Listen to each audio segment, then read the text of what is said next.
Hey, and welcome to your 2-minute tip. So today what we're going to talk about is an earnest money deposit, and what the heck is it? So it's got plenty of names. So what you might hear it called is an earnest money deposit. It might also be called an EMD for short. It's also called a good faith deposit, as well as your initial deposit. Now, the amount can be anywhere from, I would always suggest 1 to 3%. The higher that percentage goes, a little bit more waging, into that, it's going to look a little bit nicer for a seller. What I like to advise, what an EMD actually is let's say buying a home is a game of poker, right? So the seller is putting a lot on the line by taking your offer versus maybe some others. It's taking it off the market and hoping that you abide by the contract that you set forth.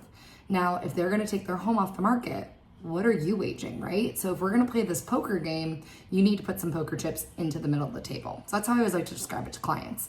So your EMD is essentially your poker chips. Hey, seller, you're taking a bet on my offer. I'm going to give you 1 to 3% of this purchase price, and I'm going to abide by my contract.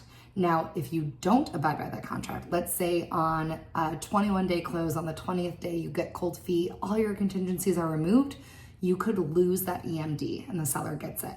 Now, if an agent advises you correctly, you should never lose that EMD. You should 100% know what you're doing when you remove your contingencies, but that is something that you're putting at risk.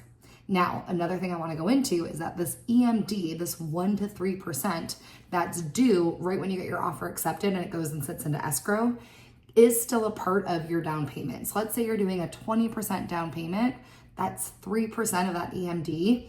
You still only owe 17% now when you're going to close. So we'll go into the difference of what an EMD is compared to a down payment, but I just want to explain that term. It's kind of confusing. That's your 2-minute tip. We'll get into it a little bit further next week.